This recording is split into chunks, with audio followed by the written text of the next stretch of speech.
Hey, we are privileged to have with us the former president of the United States, Donald J. Trump. Mr. President, thanks so much for making the time. How are you? Well, thank you, Greg. I'm fine. But we lost a great one today. Rush was just a unique character, and a great friend to all of us. So we lost a really great gentleman today.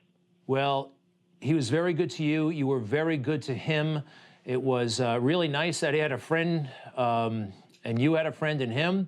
That we all saw the Medal of Freedom moment. I understand that Rush was not as surprised as he conveyed at that moment, was he?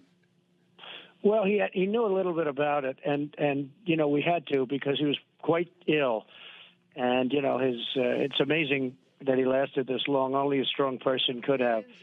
And he was actually at the hospital, and he came from the hospital, and the hospital was quite a distance away. And frankly, in a state where he had to get on airplanes, and so we gave him a little bit of a clue, and he was very excited. He was great. He was great. That was more emotion than anything else. If you look at it, that was the real deal emotion. Rush was really something. It was very interesting to see the room, though, because half of the room, Republicans, went crazy, and the other half sat totally silent. But the one thing is, everybody 100% respected Rush. Big time. Mr. President, he was only 70 years old, and now when you see 70, that seems young. And right. I'm wondering, you got a few years on Rush. When a friend dies and he's only 70 years old, do you think about your own mortality for just a minute? Well, you do think about it, but I also have friends that are in their 80s and their 90s. You look at Bernie Marcus, Home Depot. He's 93. He's 100%. It was incredible. I watched him the other night on television. He was 100%. So, I think that depending on life and genes and lots of other things, I guess it depends. But Rush was young, relatively speaking. He was young, and he was, he just got a bad deal with what he had was something that was not going to be beaten. It was not going to be beaten, and he understood that.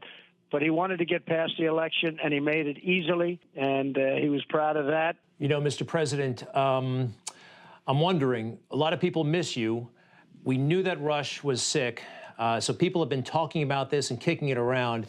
Might be too soon, but would you be interested in filling that spot? It's, 2-3 hours on the radio every day, tens of millions of listeners. There's really nobody out there of his stature other than you who could probably command that audience. Is it something you've thought about? Well, a lot of people are mentioning that, and no, it's not anything I've thought about. But he'd be a hard one to replace. We talked to a friend of yours, Sean Hannity. He said he's irreplaceable, and I view that too. I say he's irreplaceable. But people, that is one of those little things that keeps popping up. But you wouldn't want to follow Rush. It's the old story. You get somebody like that, you don't want to follow him because some things just can't be done. He was unique. Big time. And being alone in a room and talking for 2-3 hours, you talked about that. Yep. You know how to talk for a long time, but you do it in front of a lot of people. It's different. He was very, very talented. What he did, Greg, what he did was so unique because he could get up and without scripts, without anything. Now, actually, the big secret, he did work hard. I would ask him, when you go on, do you just go on and wing it? And he goes, no, I actually work very hard to learn about the current events, largely. But he said, I'd work very hard for every show. And he did. He did. I always thought maybe he didn't, but he did. And but he did something unique. You understand. You're doing so well. Congratulations on your big ratings and your success. You have done a fantastic job. And between your mother and your father, I'm not surprised they produced you because you are a winner. And they are winners, both of them. They're great people. He was a great commissioner. And your mother, I know your mother almost better. She'd have her big Christmas party at Trump Tower. It was so beautiful. And she's an incredible woman, the whole family. But congratulations on your success. But, Rush would do something that was very unique.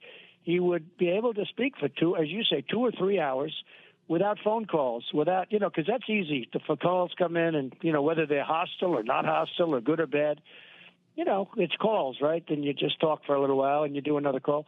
he would talk for 3 hours, and he'd be very spellbinding. He had a massive audience, the biggest audience there was ever in terms of doing that. I mean, I don't think there's ever been anybody like that.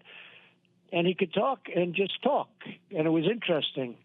And he wouldn't repeat, you know, he'd talk about things. There'd be no repetition, and he was able to do it right up until the end. It was incredible. And he was really sick that last 6 months or so. He was very, very sick. So, You know, the but that show was a very so unique. Yeah, so unique entertaining, ability, I Mr. thought. President. So entertaining. Yeah. He was funny, kind of like you. And you know, you use all of your faculties when you're commanding an audience. You just watched Newsmax TV, America's fastest growing cable news channel, now in more than 70 million homes. You can get Newsmax TV on your cable system or check your cable guide. And if your system doesn't carry Newsmax, call them, tell them you want Newsmax TV, because we're real news for real people.